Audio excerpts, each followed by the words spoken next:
Aaraan na jechise namaan qabu ani nama rabbii fi bahariin qaba ani abbaa mana kiyya hammaatus tolus isumaan qaba biyya sana keessa bakka abbaa kiyya haadha kiyya obboleessa kiyya kanaa ta'u isuma takkicha. Assalaamu alaikum warahmatullaahi wabarakaatu akkam jirtan hordoftaa fi hojjettoota kiyya akkam nagee qabdanii jirtanii jajjabaattanii bakka jiraattan jecha anis alhamdulillah kunuun hin jira warreen fatiyaa fayyitee jettanii warra gaafachuu jirtan warra du'aa gootan warra wallaahi hedduu daawwattoota kiyya galatooma gano du'aan teessan taatee fayyeetiin jira alhamdulillah rabbil alamin fayyee kunoo amma biddoo xiqqoon isinii maraajeetu waan na dhibee irraa xiqqoo waan isin haasoo as bahe kunoo tigaa warreen fatiyaa baarii fi dhiifama godhu maaliif dittee jettanii warra natti aartan warra keessaan na dhuftanii gorsa babbareedu naa gorsuu jirtan warreen dawwaltanii bilbilaan ta'ullee gorsa babbareedu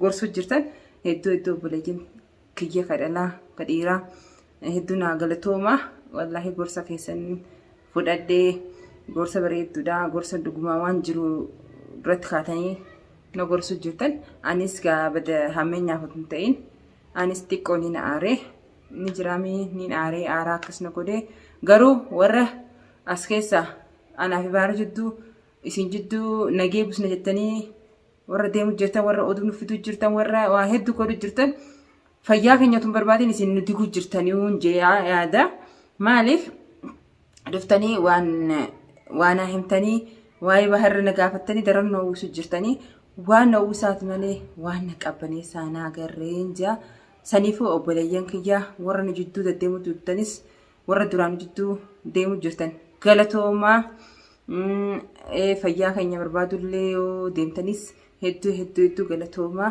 ulfaadhaa kalassaarraan booda nu jidduu bahaan jaa maaliif yoo jettan ani waan na fayyisaa sin agarree waan nu jidduu nagee busaa sin agarree daranoo waan nu laaquu fi waan bultii teenya laaqaan arkee bultiin teenya laaqamte oduu namaatiin hin deemee anis intala dhalaati dhugaa waan na hime galuu warra waan na himes galatoomaa amman booda makalas nu jidduu bahaan jaa maaliif ani yoon fade jaarsa kiyya barbaaddatee dhiifama gaafadda yookaan ittiin dhiisaa bultiin tiyya laaqamte yoo bultii teenya jidduu nagayaan dhufe yoo rabbi nagayaan dhufte jee ni dhufa yookaan immoo akkasumatti hafaa jechuudha garuu warra nu jidduu deemtanii waa himuu jirtanii waa naa himuutti jirtanii waa isatti himuu jirtanii waa isiniin fayyisa jettanii warra nu jidduu deddeemuu jirtan dubbiin oowwuu jirti kana booda naaf gaya dubbiin keenya hedduu oowwutee hedduu asii achitti qaqqabamteeti miidiyaarraa ol baatee gaddeemtee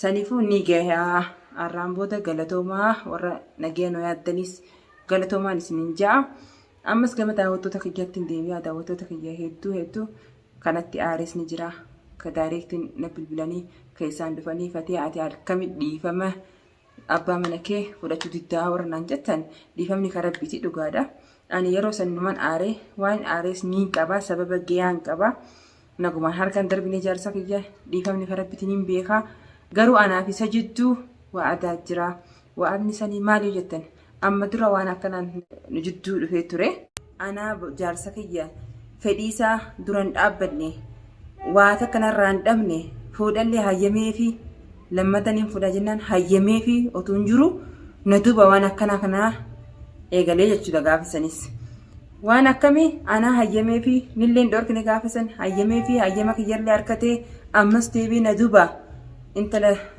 obboleettii takka intala dhalaatiisinis Dubaay jiraatti wajji haasawaa godhee footoon ni jirti sagaleen ni jirti ragaa gayaan qaba yoo nu dhageessi jettallee nama isin dhageessisu garuu intala dhalaati anis dhalaa dhaleetiin qaba saniif jechaan itti dhiisee akkasitti isinummaan keessaan aneega dubbii baree anaaf inni rabshaa meeqa walii goone hanga hiikaarra geenye akkasitti isummaan na bilbiltee fatiyaa obboleettii jarrabbii jii baharii miti ana sababni bultii teessan kattilaa qabe anaatu waan akkana je'een wajji haaseessaniifu kala isaanii bultii keessan keessa jiruu keessan hin bahaa jettee wa'ada naa seentee akkasiin na dubbisteeti dubbiin sun eegas booda qabbanootteen isin jaha amma dubbii akkasiitu na deebi'ee jeetiin anis shakkee yaa'ii godhee tara dubbiin akkasiin na deebite jeetiin shakkee dhalaadha dhalaan ayileensii akka hedduu wantidha. Saniifuu dubbii akkasaniin na dhufee jetin arraan tanas aaree hedduu haasawaan namaas akka naman goone hin qabu. Anis waan san inni hin jiru haajoo malee intalti dhalaan teessee ani akkana waan biraa dhistee dhaadannoo bahara arras borus hin dhiisuun hin heerumaa ila arraa jechuu jirti jechuudha miciyyoon san. Saniifuu ani sanii maatu hedduu na keessatti waa hedduu uumee aaree dhiifama baaris didee jechuudha. Maaliif yoo jettan ani waan dho'isaa hin barbaadu sila abbaan mana kiyyaa kabajaa hojii qabnaa jaalala hojii qabnaa arraan tana dhufee akka amma duraa san fatiyaa intala tana jaaladde na fuusi hojii kan hin fuusisuufu harkan hin darbu ni beeka. Garuu ani waan dho'isaa kana maaliif na dho'isiteedhaan dubbiin tiyya. Waan akkana kana maal na dho'istaadha. Intalti dhalaan tunu kaas baatee qaanyii malee dubbattee naa himtee sana ati akkamitti hin jiru jettaadha. Sanis shakkii na keessa uume arras borus ani abbaan mana kiyyaa dhugaadhaa natti yaani itti aarus dhiifama didus boru ifiifin barbaadu bakka inni jiru yaamee dhiifaman godhaafi jechuudha. Garuu ani daawwattoota kiyya akka isin natti aartan hin fedhu akka isin natti illee mufattan hin fedhu. Maaliif jechuun isin akka faamilii kiyyaati yaada kiyya gammachuu kiyyaas beekin isin ibsa gadda kiyyaas beekin isin ibsa waan itti rakkoo kiyyaas beekin isin himadha. Saniifuu akkuma faamilii kiyya tokko jechuudha isin jechuun. Saniifuu daawwattoota kiyyaa kanarratti natti aartan hin barbaadu. Saniifin dubbii kana addaa isin baasu as ba'ee jechuudha irraan tala dirqamee. Maaliif nama hedduutu fatiyaa ati akka nama akkanaa isin seenee akkamitti abbaa mana kee harka darbitaa dhiifama isaa akkamitti diddaan waan jettan dhiifama isaa didootu hin ta'in ani aaraan na keessa jira aara saniitu aara san hin baafannee hedduu waan saniin na dhagame waan amma dura dabareessaniitu arras na deebite jeetin aaraan qabaa saniifin didee malee ani jibbaasaa qabaadde miti ani abbaa mana kiyyaa arras borus nin jaaladha. Kanaafuu daawwattoota kiyyaa narra laalinaa isin akka gammachuu keenya barbaaddan akka wajji jiraannu barbaaddan niin beekaa. Garuu anaa fi baarra yoo rabbiin walitti deebitan jee walitti deebinaa san inshaallah walumaan garra. Garuu ani dubbii intala tanaa hedduu arrallee dhaabbachuutti hin jirtu isin ittuma jirti waan jechuu jirtu ittuma jirti. Daawwattoota kiyyaa ani amma warreen maanguddoo jaaniin jidduu deddeemanii ati bahariif akkamitti dhiifama godhuu diitti akkamitti ani abbaa mana kiyyaa fedhu dhiifamanii godhaa fedhu dhiifama godhuuf san dhimma keenya fedhiniin araaramaa fedhu ishii yaamii miilarra kofee dhiifama gaafaddaa san dhimma keenya isin yoo jidduu dhaabbattan bultiin keenya ni sirrootiin fakkaata. Maaliif haasawaa namaatiin deemuunis gaarii miti haasawaa namaatiin deemuun gaarii miti waan diigaa malee waan ijaaraan agarree amma nutti dhaqqabee isin jaa. Taakanaati daawwattoota kiyyaa hedduu natti aaruuf jirtanii natti naarina. Anis jaaladdeetii miti amma dura waan na qunnameerraa ka'eetiin waan narra dhufeerraa ka'eetiin shakkii sanitu dila kanaan naan gaheen isin jaa. Dhugaadhaa ani arras borus inshaallah yoo rabbiin je'e ifiifi yaamee dhiifama sanuu ni gaafadha. Maaliif ani ammas ilaa ammaa shakkii saniin na keessa jira. Inni anaaf intala jidduu waan takka hin jiranii haajoo malee ani waan kun ni jiraa waan jaan na keessa jira. Maaliif intalti dhalaatun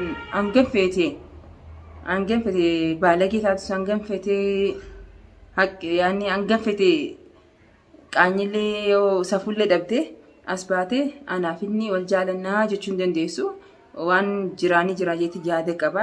Ammoo tasanii sana jitu amma waa'ee namaa fi waan haasawaa namaa dhiiseetiin bultiin tiyyaa akka diigamtees harkeetiin jira.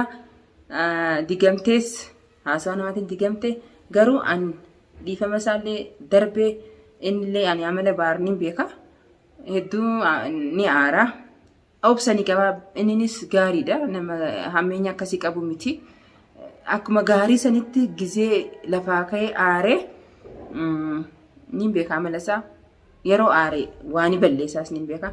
Saniifuu abbaa mana kiyyaa ifiifitti bilbileetiin inshaallah marsaa dhufuu viidiyoo isiniif maraa bilbileetiin anumaatu dhiifama isa gaafadhee inshaallah waan inni jiru walumaan garraa. Akkanaati hordoftoota kiyyaa hedduu naa galatoomaa isinis ani sababallee dhiifama isaas hin dinnee Sababa malee hanga bultiin xiyyaa hanga nageessus inni maaliif waan san innis akka intalti san baasetti innis ni baasaateetiin eegee garuu inni hin jiru jechuu jira ilaarraa hin jiru jeeti dubbachuu jira. Akkanaati hordoftoota kiyyaa dubbiin teenya hedduu ani dubbiin tun as geessi jee yaanne ta'amma duraallee miidiyaarra hin baasne maaliif miidiyaarra baasuun barbaanne amma immoo waan hin baaseef namoo haa argu jeetiin baase ta'amma duraa intaltinis as baate dhiifama na gaafattee waan akkana kana anumaa sheexanatti ta'ee fatiyaa bultitee diigin ilmaan kee hin facaasin jettee eega dhiifama naan jette eega isa keessa jiraachuu dhabee isiin dhalaan sheexana ni beektanii akkasitti isiin waan hedduu jetteeni haa ta'u ani jaartii sadaffaa osoo hin ta'a hedduu haasofitee wajji na fuudhi jetteeni haasawaan isaanii na bira ni jira sagalee riikardiin na bira jirti suuraaleen adda addaa na bira jirti garuu eega dhiifama jettee maalirraa miidiyaarra baasaa jeetiin itti dhiise ani gammachuu kiyya gadda kiyyaa hordoftoota kiyyaa kan as ba'ee ni dubbadha maaliif akkuma faamilii kiyyaa jeetiin jira nama gadda kiyyaa fi gammachuu kiyya ibsuuf isaanumaa jira. Fatiyaan nama qabdii maara qabdii ani nama qabaadde lemti. Akkanaatti daawwattoota kiyyaa dubbiin tiyya hedduu akkanatti ni deemtiin seenee deemtee bultiin tiyya ni laaqamte garuu yoo rabbi laaqee malee nama laaquu hin danda'u. Dhugaa haasawni nama uumaa balleessu malee waa tolchuu qabu. Daawwattoota kiyyaa anis haasawaa namaa fudhadheetiin aaree fiigee waa hedduu balleesseetiin jira. Niin beekaa akkanatti balleesses ammas badii kiyya anaatti tolfata. Badii kiyya anaatti tolfata. Abbaa mana keenyaa dhiifama gaafata. Dubbiin tun jiraachuu baattus anaatu dhiifama gaafata. Garuu anarras borus woomuu takkan jira. Ani bahar yoo fuudha fedhallee intala tana an fuudhu. Du'een bada malee intala tana an fuudhu. Fuudha barbaadu ka isirra xiqqoo ka isirra naamusa qabdu ka kabajaa qabdu kana kabaju ka abbaa mana kiyya nama nan kabaju abbaa mana kiyya kabaju nama na kabaju nama jaasa kiyya kabaju nama bultii kiyya kabaju fuusisa malee nama akkanaa kana ni fuudhu san arras burus manjaa ta fuudhaa yoo keessa jiraate jechuu kiyya intala akkanatti arra ol baatee na arrabsitee waa meeqa naan jirtu sana hin fuudhu arras burus tana manjaa. Tana malee yoo jees anaaf isaatti wal dabatan san murtee isaa qaba garuu ani bakkee dhiifama na gaafa san balleesse badiin tiyya yaamee abbaa mana kiyya anaa miilarra kufee dhiifama isa gaafadha akka isinis natti aartanii hin barbaanne daawwattoota kiyya waan isin mudhabee ilaarraa dubbachuu ditee kana iccitiin anaaf isa jibbi jirtu waan akkanaa kana ittiin deebi'uudha iccitiin nu jirtu jirtu waan sana arras ni deebi'ee jechuun akkana na lolchiste anis waa meeqa na haasofsiiste garuu waan kun hin jiru yoo jees isaa beeka garuu ani waa dubbii tana adda baafachuullee dadhabu bakkee dhiifama maalitti jettanii bakkee natti aartan kan san badii tiyya dhiifama naa godhaa abbaa mana kiyya daawwattoota kiyya akkanatti aartan hin barbaadu akkanatti hin fudhatan hin barbaadu waan rabbiin hin jaalanne ammas dhugaadha. Walaaruun numa jirti garuu dhiifama isaa harka isaa darbuun kiyya waan hin taane aaraa akkana hunda na fidee ni aare nama ilma namaa tokko ni dogongoraa ni balleessaa innis dogongore anis bakkee dhiifama godhuu didduu kiyya san dogongore sanaanaatti tolfata. Warra immoo silaa nu jidduu baatan barbaadu warra nu jidduu deddeemtanii miidiyaarraa as dhuftanii akka nama tola naa addan taatanii waan irraa fudhattanii achi baatanii waa haasofitanii darana bultii ilaa jirtanii saniifuu kabajamaa ulfaadhaa waan amma dura naa himtaniif galata guddaa qabdanii arraboota moo nu jidduu dhaabbadhaan isin hin jaa yoo isin nu jidduu dhaabbatan fedhu'anii bultii tiyya yoo laaqamte haa laaqamtu yoo tolfamte haa tolfamtu anaatu tolcha anaatu san anaaf beeka san anaaf beeka abbaa beekata akka nama isaaf yaade ta'e as bahee bahar haa fuudhugaa maal jee mana kana keessa dhufee ka nadhaalachuus ni jira sanis baariif yaadee miti anaafis yaadee miti bultii teenyaafis yaadee miti waa balleessuuf malee waa tolchuuf miti nama isaaf akka dhaabbatutti haa fuudhu yoo fuudhee maal nama yoo fuudhee nama kabajaa qabuuf fuudha nama borus isa kabajaatti godhu nama isaa kabajaatti godhu nama akkasisan fudheessa. Garuu isin warra baharaa fuudhilillee maal taate miskiinaatis jaalattee heerumtee isinis ni jaalattee isinis dhala aadaa warra jettan isaafis yaaddanii miti anaafis yaaddanii miti waa takkaaf yaaddanii miti bultii teenyaafillee yaaddanii miti waan isin yaaddaniif isumaa beeka. Garuu tana jidduu nu jidduu dhaabbaddaa isiniin jaa isinii gahee nu jidduu dhaabbaddaa ani fedhu jaarsaa kiyya ni araarfaddaa fedhu akka feene walii goonanaafis ni jaarsaaf jaarti. Waan nu jidduu gootan hin qabdan isin waan balleessan qabdan malee waan tolchan hin qabdan. Fetannatti aartanii ani amma dhugumaan dubbachaas bahe.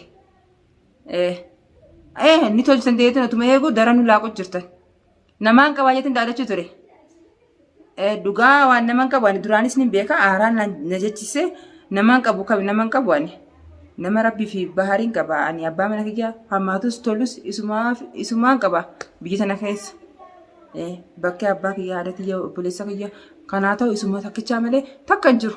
Namaa qabaa jeetin dhaadadhee namni san kamire nama tolan yaadu naa garre nama bultiti laa tolchuu naa garre kaballeessu malee namni fi bar nama gorfateeti akkanan ta'in akkas hin ta'in jee badiirraa nama gorfata. Badiin nama ni ergu badiin nama hin qaceelchu namni fi akkanaare obboleetti teessanii waan ta'e fatiyaa waan malee jirta. Nu bahar yoo dadhabne bahar qabnee hin tumna badii kanarraa nu dhorka nutu saayiba isaati nu dhiira jaanii silaa qabanii bakka inni jiru maraata abbaa fi hidhata. Baalagee yoo ta'e bahar qabanii ka hidhan isaanii ka tuman isaanii ka gorfatanii isaanii. Egaa nama qabaachuun jechuun tanaa kan hin beekan. Abbaa mana kiyya manarraa yoo ani aariillee bahi mana kiyya rajee yoo aaraan jee isaanumaatu deebisee fatiyaatis dogongora jirta jedhanii nakkaanii anis nakkaanii isas mana isaa deebisanii gorfatanii fedhan hidhanii tumanii waan akkanaa kana sirratti hin toluu waan akkana kun sitti maluu jedhanii ka dhorkachuu danda'anii isaani. Harramoo namaan qabaa jee kan hin dhaadadhu namni kamtu jira. Woomana awwisee dubbumana awwisee na biraa deemu malee fatiyaa waan akkanaa miti jee kana dhaabu sin agarre.